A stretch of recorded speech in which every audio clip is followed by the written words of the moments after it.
Hello, hello. It's the Japan Zoomina from UC San Diego. It is May 14th, 2024 in San Diego, and that makes it May 15th, 2024 in Japan. Ohayo gozaimasu to my guest from Tokyo, who I will introduce shortly.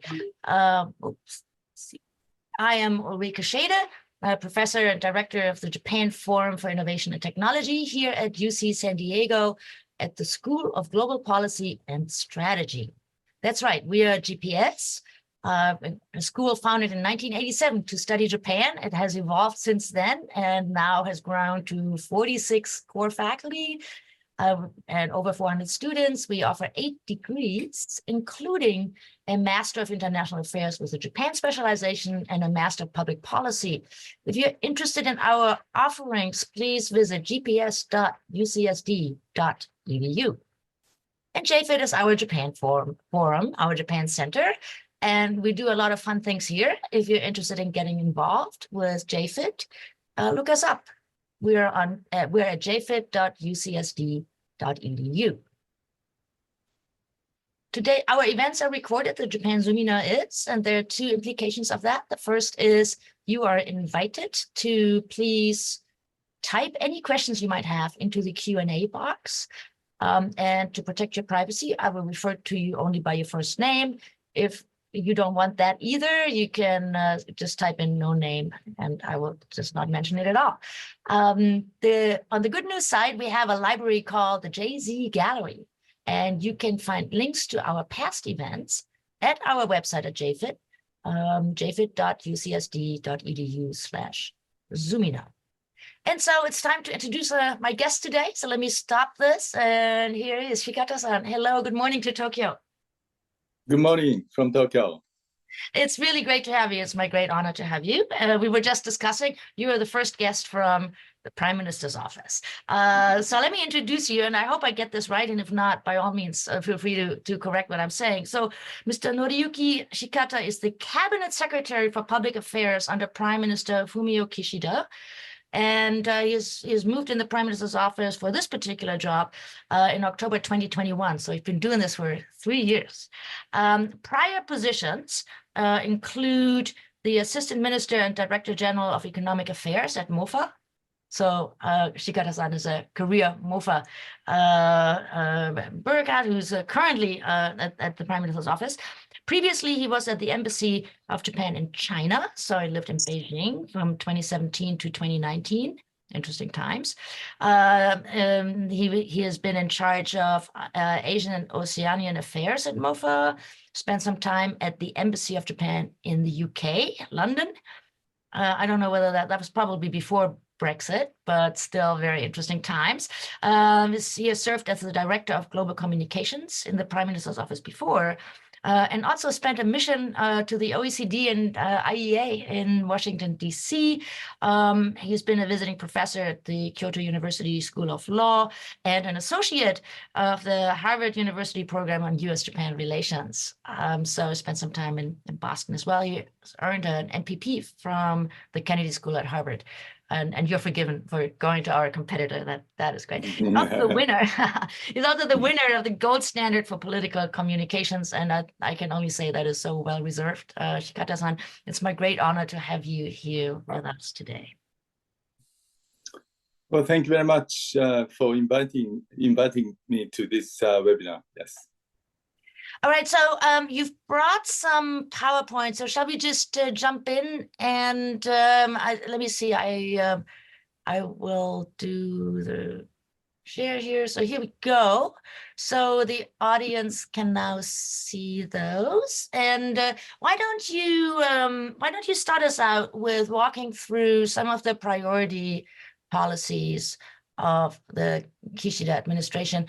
We've had a Japan Zoomina on the new forms of capitalism before, but I think FOIP is a first, and so let's hand the microphone over to you, please. Okay, well, thank you very much. It's a great honor for me to participate in this Zoomina. I was at the UCSD during the summer of 1987, and that coincides with the inauguration of GPS, as I understood. And I have a very fond memory of UCSD, and it's great, to be back to UCSD. So today, I wish to touch upon some of the salient points of Prime Minister Kishida's policy, and focusing on two major issues, free and open Indo-Pacific and new form of capitalism. And so I have prepared some slides for the audience to follow, and let me move on to the contents. So I chose 5 issues, as I mentioned, free and open in the Pacific, FOIP, support for Ukraine, and obviously Prime Minister Kishida's official visit to the United States last month, new form of capitalism, and green transformation, which could be included under the new form of capitalism. So now let me discuss free and open Indo-Pacific. As many of you are aware, free and open Indo-Pacific concept was proposed by late Prime Minister Shinzo Abe.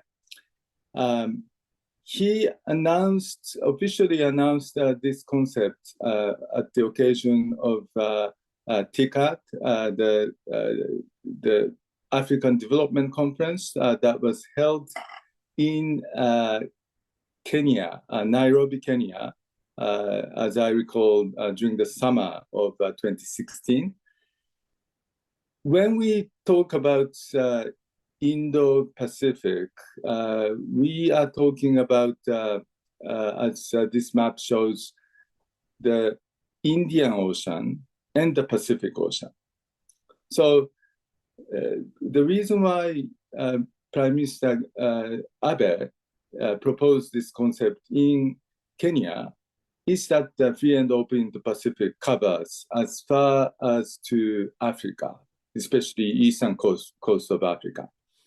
And as you see in the map, ASEAN is the center of the Indo-Pacific region geographically.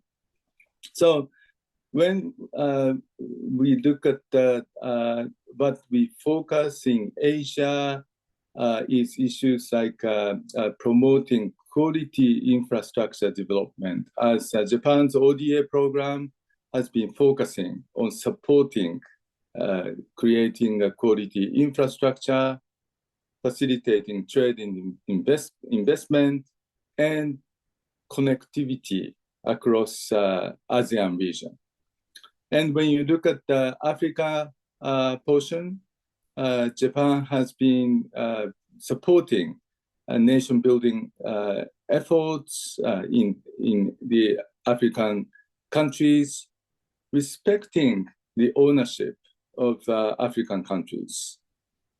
Nowadays, when we promote cooperation with African countries, there are new dimensions, such as Japanese startup companies going to Africa and engaging in partnership with African counterparts. And of course, when we are promoting free and open Indo-Pacific, we are attentive to the aspects of promoting, ensuring rule-based international order. Next slide, please.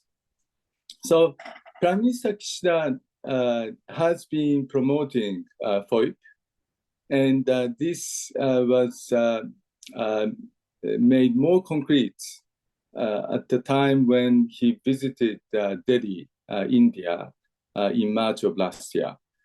And in his policy speech, he came up with a new plan for FOIP. And he emphasized the importance of promoting cooperation rather than division and confrontation. And he touched upon core principles of FOIP, such as defending freedom and the rule of law, respecting diversity, inclusiveness, and openness. He also touched upon the issue of rulemaking, international rulemaking, through dialogue and equal partnership. So, in his speech, in his new plan, he made the point that Japan will address challenges in an Indo-Pacific way, and connectivity involves multi-layered aspects, touching upon ASEAN integration, mobilizing private capital, and so forth. Next slide is some of the examples of ASEAN connectivity or quality infrastructure projects. So as you see in the right-hand legend, there are categories which is mentioned like transportation infrastructure, maritime cooperation, supply chain, electricity or power connectivity, digital, human, and knowledge connectivity. And so Japan has been promoting these projects across ASEAN countries, and some of them would be conducive to connect across borders in the ASEAN countries. So promoting, supporting ASEAN's integration.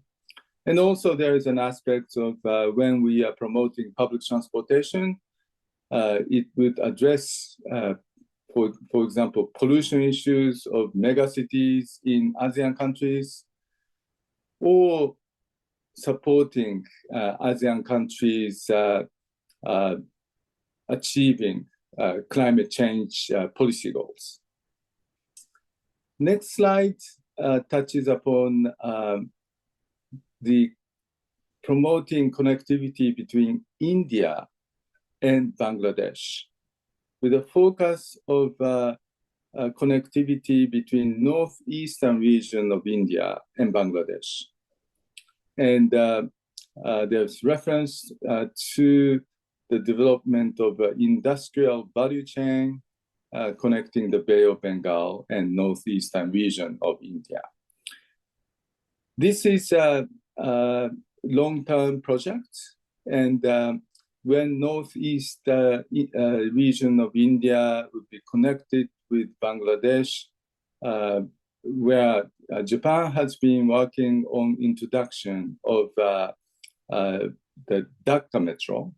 As many of you are aware, Japan has been working on introducing metros or subways in many mega cities in Asia, including Metro Manila or Delhi Metro, among others. So if this is realized, there would be a new connectivity to be established, not only between India and Bangladesh, but eventually connecting ASEAN and Indian subcontinent. Next, please. So now let me briefly discuss the issue of Japan's support for Ukraine. And as you may be aware, Prime Minister Kishida hosted Japan-Ukraine conference for promotion of economic reconstruction in Ukraine. Since the beginning of Russian invasion of Ukraine, Prime Minister Kishida made clear that Japan is against such invasion and introducing sanctions against Russia and promoting support for Ukraine. So in February, Prime Minister Kishida hosted this event at the Keidanren, Federation of Economic Organizations in Tokyo, inviting Japanese business, Japanese companies, that are interested in investing in Ukraine. And there were a number of MOUs, agreements that was concluded, over 50 of them concluded at that time with the participation of Ukrainian Prime Minister. What kind of areas are we working on, which is addressed in the next slide? These are the examples of areas where Japan has been working on. Of course, there are issues like emergency recovery, humanitarian assistance, and, for example, demining efforts inside Ukraine. And Japan has some experiences in demining, getting rid of mines planted in Cambodia. And these kind of efforts got started in the 90s. And given those experiences, we have been collaborating with Cambodia to support transfer of knowledge and skills in promoting demining in Ukraine. But President Zelensky has asked Prime Minister Kishida to support Ukrainian reconstruction with Japanese technologies, rebuilding infrastructure, including transportation or smart agriculture, among others. And this is there are so many issues that we could tackle. And we are working very closely with Japanese companies, many of which are very interested in getting involved in this reconstruction process. Now, next to the PM Kishida's visit to the United States, I just choose the highlights as related to Prime Minister Kishida's address at the joint meeting session of the U.S. Congress in last month. The main message which I chose here includes that the world is, from his viewpoint, the world is at the turning point in history. And the U.S. leadership in the international affairs is indispensable. On the other hand, it should not be forced to, or the United States should not be forced to defend the international order alone.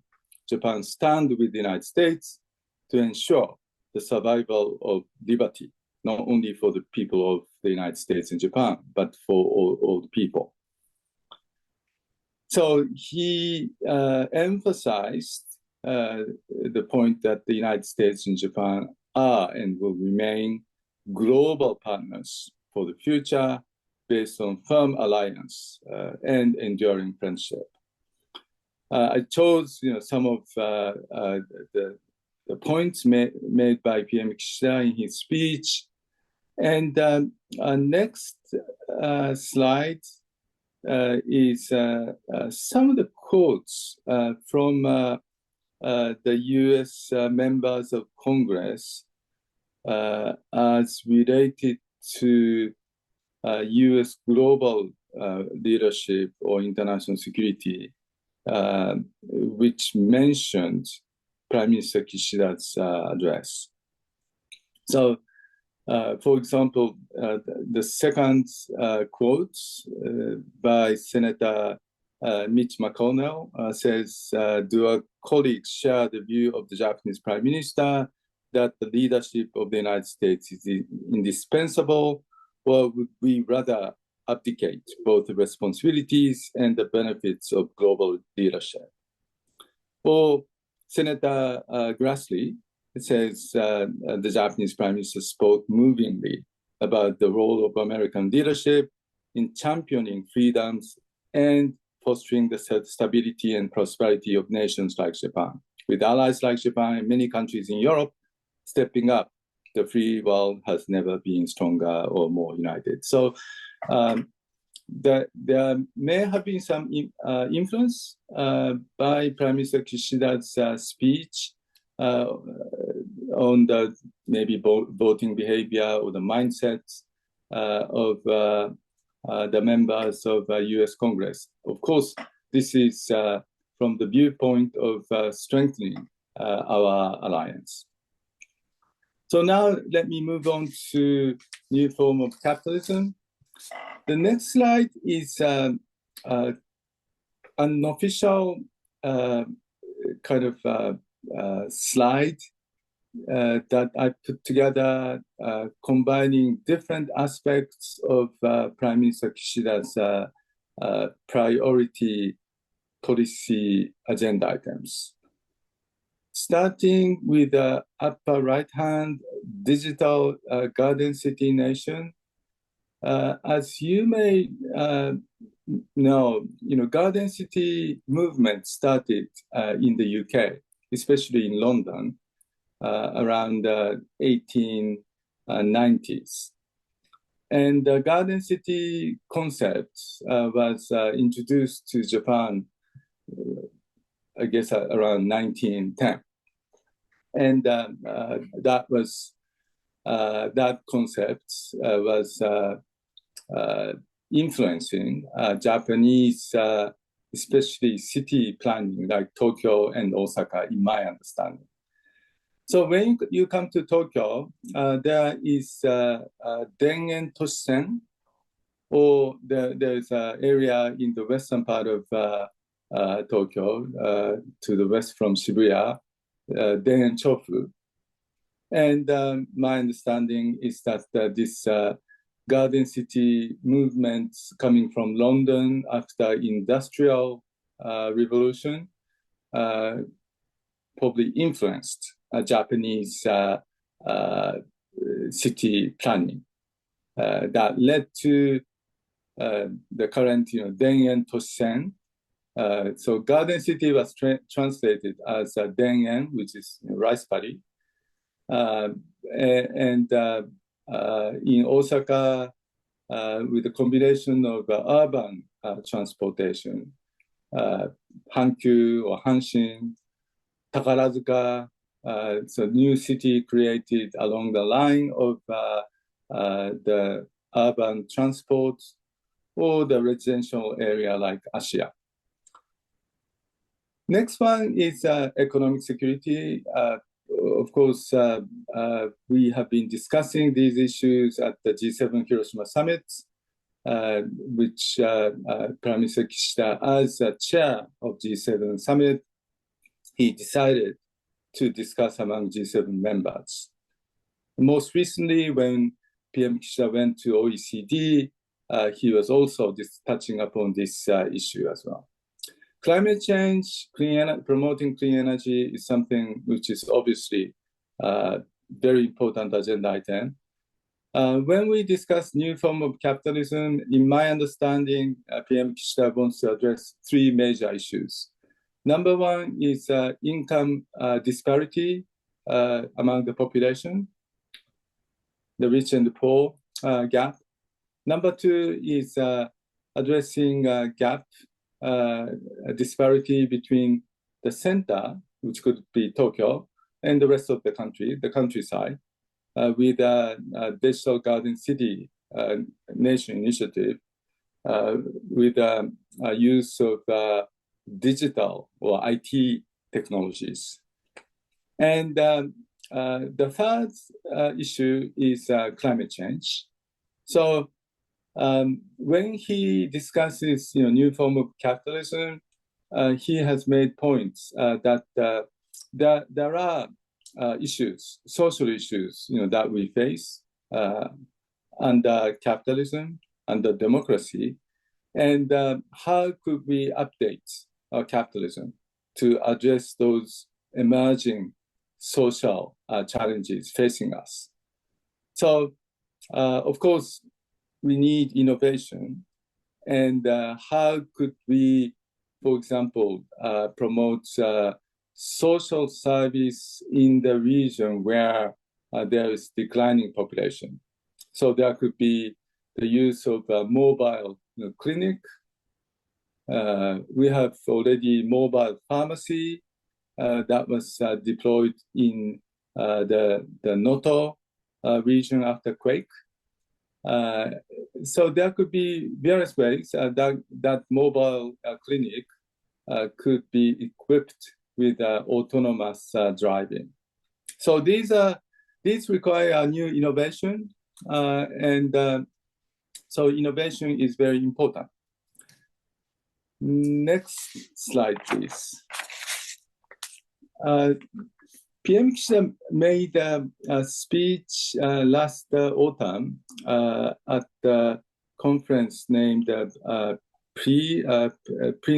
Principles of Responsible Investments, as I recall. And he was addressing green transformation, supporting startups to address social challenges, which I already mentioned a bit, and enhancing human capital. And that requires reskilling. Even if we come up with new technologies, if we don't have people who are capable of operating such systems, we will not be making best use of it. And he also touched upon the issue of improving or strengthening functioning of finance, including promoting asset management business in Japan.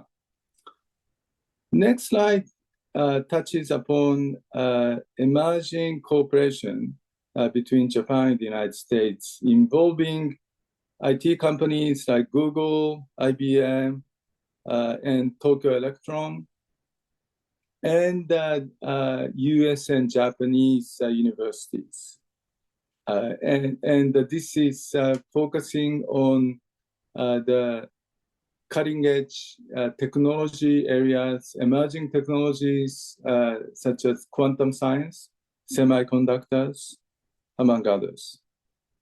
And this is something which we see as promising, and we are hoping that this new emerging cooperation between universities and IT companies in Japan and the United States would produce new innovation and technologies. Next slide is just the overview of Japanese investments in the United States. During our visit to the United States, during PM Kishida's visit to the US, he decided to go to North Carolina and visited Japanese investments, one by Toyota in new battery, electric vehicle battery factory, and not only EVs, but also HEVs, hybrids as well, which would create new supply chain in the United States. And another one is Honda Jets. And Honda has decided to locate the Honda Jet projects in North Carolina. So we found that these investments are creating good jobs in the United States and contributing to the better partnership between Japan and the United States. Now let me briefly discuss Japan's green transformation strategy. PM Kishida has been announcing new policy schemes as related to green transformation. We call it GX. Another X is DX, digital transformation. And this GX strategy aims to reach net zero emissions of Japan by 2050. And we are introducing growth-oriented carbon pricing with a mix of surcharge and emission trading. And during the next 10 years, we are aiming at investing in Japan in these green transformation areas in the amount of 150 trillion yen. Next slide is a trajectory of Japan's progress toward net zero by 2050. So far, we are on track to achieve this goal, but of course, we need innovation, new technologies to achieve carbon neutral or net zero by 2050. How can we do that?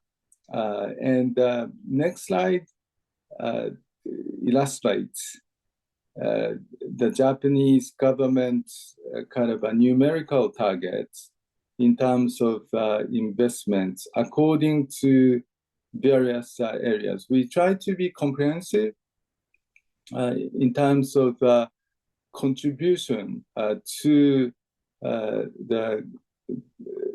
net zero, and this includes, automotive industry, promoting renewable energy, housings and buildings. It's very important to have your windows insulated. Digital, it's extremely important to develop energy efficient semiconductors. And nowadays we see more investments inside Japan, including TSMC in Kumamoto, or Lapidus in cooperation with IBM in Hokkaido, and also data centers investments, including by, for example, Microsoft. So these projects require lots of power, and at the same time, how could we develop more energy efficient technology would be the key. We are aiming at making use of all sorts of energy sources, including hydrogen and ammonia, power network and power distribution, energy efficiency, and preventing loss of energy is very important. And storing energy by battery is so important. So these are the emerging plans that are starting to be implemented with the issue of climate transition bonds that started in February of this year. We are promoting cooperation with other countries in promoting these measures. And the next slide is illustration of G7 cooperation. There are aspects such as reducing emissions through trade policy, promoting technologies through startups. And the G7 has been working on providing climate finance for lower and middle income countries through the Partnership for Global Infrastructure and Investment. It's called PGII. Of course, in terms of potential for the carbon emissions reduction, there will be so much potential in the global south countries to realize that. So next slide is the Prime Minister Kishida's initiative on creating or promoting Asia Zero Emission Community, AZEC concept. So we have been working with respective Southeast Asian countries, ASEAN countries, joined by Australia, in terms of supporting the creation of roadmaps for individual ASEAN countries, there are different conditions according to different countries. Some of the countries in ASEAN are energy producers, and others are, importers. So we need to be attentive to individual countries' circumstances. So this is a new process that has been started last year, and Prime Minister Kishida hosted ASEC Leaders Conference at the end of last year when he welcomed ASEAN leaders to Japan. And very lastly, let me briefly touch upon Japan-US-Philippines summit that took place at the time of PM Kishida's visit to Washington, D.C. This was the first summit that was realized among these three countries. And we have underscored unwavering commitment to freedom and freedom of navigation and overflight. And we have expressed our views that we oppose attempts to unilaterally change the status quo, especially in the South China Sea and in the East China Sea. You see in number 2, PGII, Luzon Economic Corridor. And Japan has been working on good quality infrastructure in the Philippines, as I earlier mentioned. So there will be cooperation to support creation of economic corridor in the Luzon area. There is also the launch of trilateral cyber and digital dialogue. And so we are talking about a broad range of cooperation between the three countries. So let me stop here. Thank you for listening to my presentation. Wow, terrific. Thank you very much, Shikata-san. This is amazing tour de force through some of the most important aspects. You have 5 points that you brought to us, and sure enough, the questions are coming in. And the first question is, which of these is the most pressing one? So, is there a rank order in these? What's the most pressing issue for Japan and the Kishida administration? Do you have a rank order? Would you do you think they're all equally important? Well, thank you. Of course, we need to be attentive to the national security aspects. And PM Kishida revised national security strategy after 10 years in the end of 2022. And so be prepared with our national security strategy. Implementing this strategy is so important. But at the same time, we are talking about a comprehensive national policy, which obviously consists of the defense policy, foreign policy, economic policy, among others. So it's a bit difficult, to prioritize.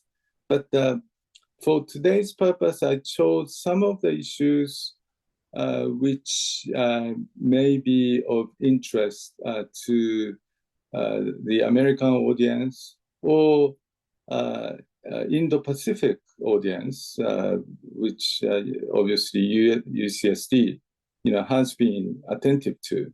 So, so from this perspective, these 5 policies that I mentioned, or like in terms of policies, FOIP, support for Ukraine, new form of capitalism, including green transformation. I thought these are very important agenda items that face Japan and possibly the United States and other Indo-Pacific friends such as ASEAN and India. So let me stay with this. Our audience is mostly Japan and the US. So let me start with a question about Japan and the United States. So you've been around for quite a while. And from your perspective, how has the United States changed, or how have US-Japan relations evolved over the last, I don't know, two decades or something? Is there something fundamental? So Americans think that something has happened in this country and we're all sort of internally focused and we're looking at our domestic policies. Is that true from the outside as well? Is that your view that the United States has changed? I was a high school exchange student in the early 1980s. I stayed in Missouri or Missouri, as locals call, for 1 year as a high school exchange student. And I was staying on the farm. So the United States as a society is extremely diverse. Based on my stay in the US, including Missouri, San Diego, Cambridge, Massachusetts, Washington, D.C., all are very different. My view is that, of course, there are changes, taking place in the U.S. American society. For example, I have been working on communication issues. My first assignment in Washington, D.C. was a press officer at the embassy in the late 80s, when there was still, there were maybe nearly at the height of U.S.-Japan trade frictions. And obviously, I was tackling those issues from communications angle and later as a trade negotiator. So up until mid-90s, U.S.-Japan relations were facing lots of tensions as related to trade. But maybe after the mid-90s, there has been change, and there has been more emphasis on deepening our security partnership between Japan and the United States, after the end of the Cold War. So around 2005, I was engaged in realignment of U.S. forces in Japan, negotiation, including what we do about FTEMA or how we would improve interoperability as related to missile defense and so forth.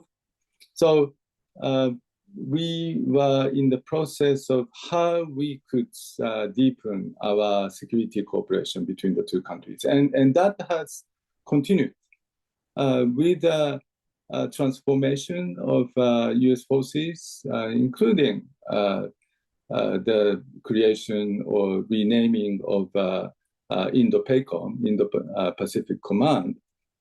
So obviously, during PM Kishida's visit to Washington, D.C., this issue of how we could further deepen our security cooperation, has been discussed.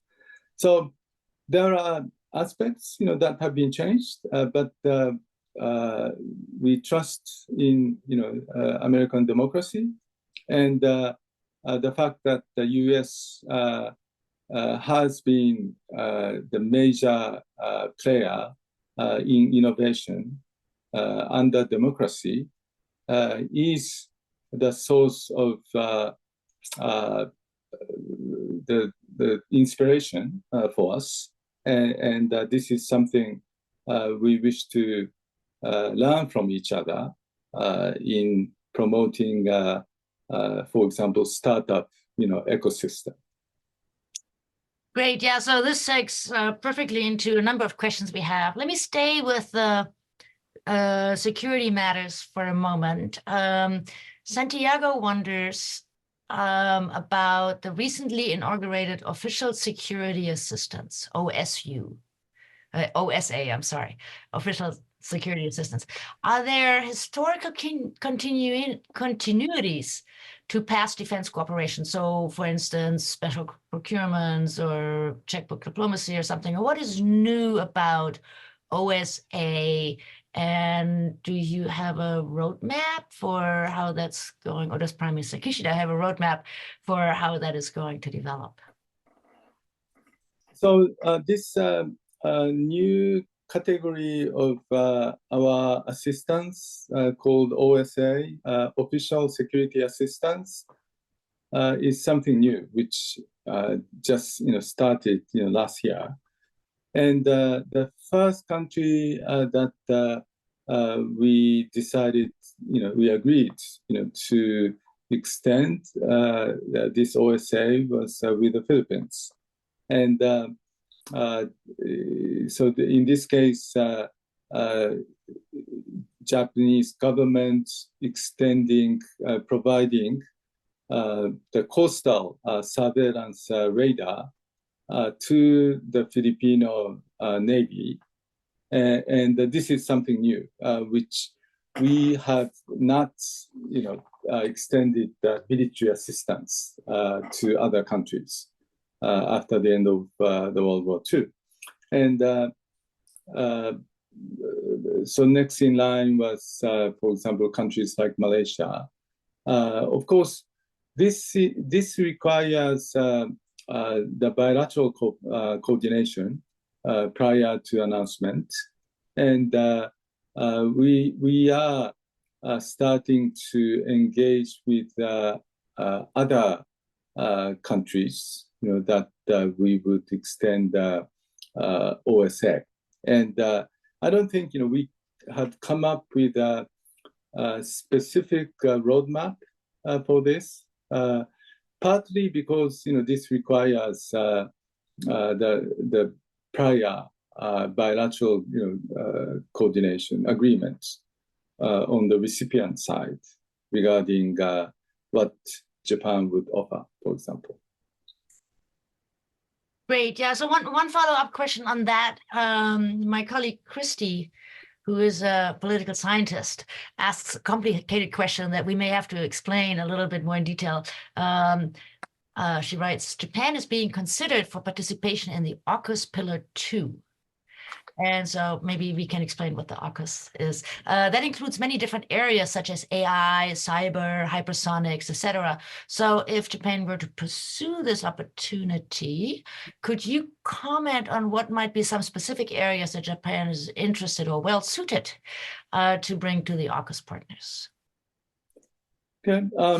Of course, as many of the participants aware, AUKUS was started with the aim of developing nuclear submarine for Australia to deploy. And this is AUKUS stands for the cooperation among Australia, UK, and the United States. So, of course, this cooperation was started with the initiatives or agreement among the three countries.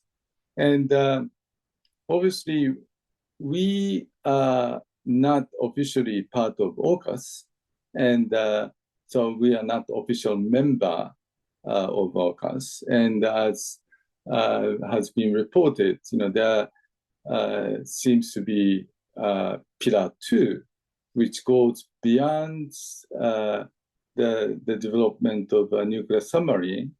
And as the audience mentions, like AI and hypersonic and so forth. At the end of the day, Japan has a very close security partnership with Australia and the UK. And we have concluded, so-called RAA, reciprocal access agreement, which facilitate exchange of the forces, deployment of our service members to each country.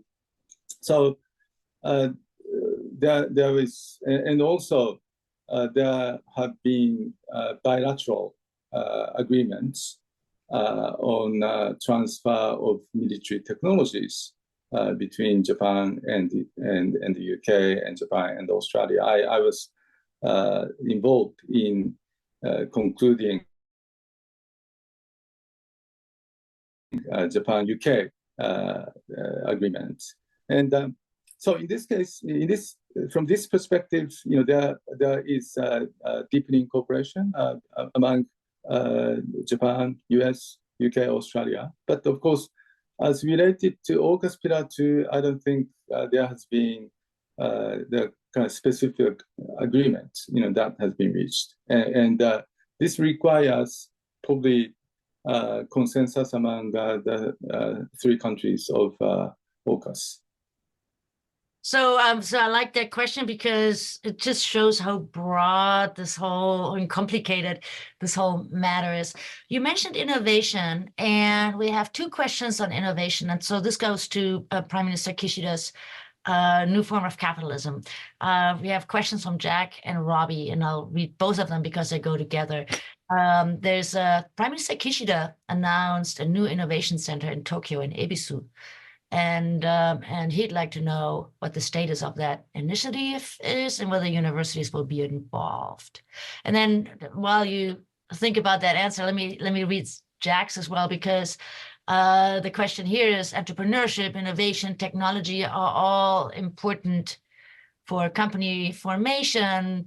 And Japan seems to need a liquidity event, some acquisition by larger companies for early stage companies and so forth.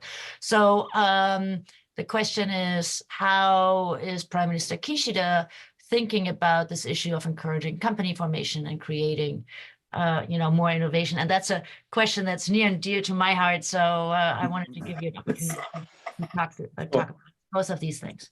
Okay, thank you very much. The project mentioned in Ebisu is called Global Startup Campus, and there has been some communication with MIT in preparing for the launch of this Global Startup Campus. Although we call it campus, it may not be the university per se.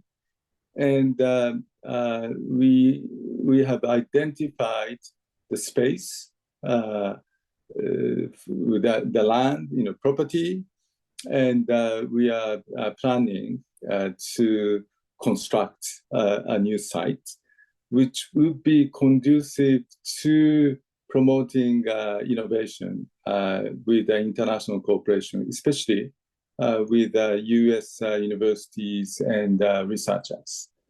So as I understand, there is emerging kind of involvement of Japanese universities coming on board, and how we could create this startup ecosystem in Tokyo is something we are now working on. So it's at an early stage of planning, and we'll see, what would emerge during the next, actually, a few years in terms of concrete projects. And there were some mentions regarding startups, entrepreneurship, liquidity issues. What PM Kishida has been emphasizing is encouraging labor mobility to new growth sectors. So, of course, Japanese society or Japanese business community has been famous for so-called, lifelong employment.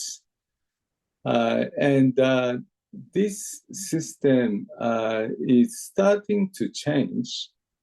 And now the administration is saying that we would rather encourage labor mobility, new emerging growth, sectors, and encouraging startups, and encouraging international cooperation. So some of the projects, that I mentioned, for example, U.S.-Japan educational cooperation, along with the companies, IT companies, or Japanese companies' investment in the United States, or Japan-led initiatives in promoting connectivity in ASEAN or Indian subcontinent. Those would be conducive to a new models, especially as related to tackling new emerging social challenges. So if we would succeed in coming up with new solutions to address social problems, issues, including issues like depopulation, this may be applicable to other Asian countries, or even in the United States. Yeah, very good, very good. So I'm looking at the watch, and here comes Jill, a regular participant, and asks the perfect final question. What excites you about the next 5 years in your job with Japanese international relations? Actually, I decided to choose some of the issues that look exciting. For example, FOIP is something which would make further progress with the active involvement, participation of our friends across the Indo-Pacific region. So I'm really looking forward to more concrete projects under the FOIP. And during PM Kishida's visit to Washington, D.C., there was a new message of synergy between Japan's GX strategy and President Biden's IRA, Inflation Reduction Act. And there is a new dialogue between METI Minister Saito and White House advisor Podesta, Mr. Podesta. And so there is an emerging synergy between the United States and Japan.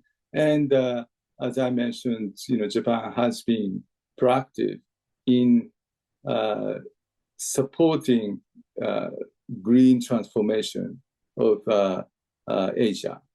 So this could be done in cooperation between US and Japanese stakeholders. And this is something which would be conducive to addressing climate change issues, or more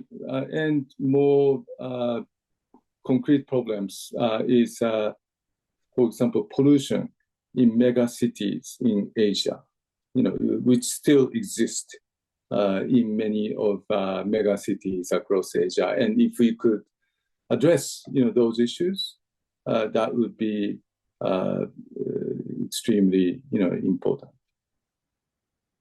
Fantastic. That is a great line to end. We had more than 20 questions, so I didn't get to ask everybody's question, but we will forward your questions to Shikata-san so he can review them and tomorrow or some other time. And thank you very much, Shikata-san. I know that Thank you very much. Crazy busy, so we'll let you go to your next meeting. Thank you so much for getting up early for us and joining us on this occasion. It's really great to have you. And you had a large number of people at the edges of their seats. So thank you very much. And audience, I'm not quite sure what our next event is. I will keep you posted. Look for our emails. We'll let you know what's going to happen next here at UC San Diego. And with that, it's a wrap. Thank you very much, everybody. And Goodbye.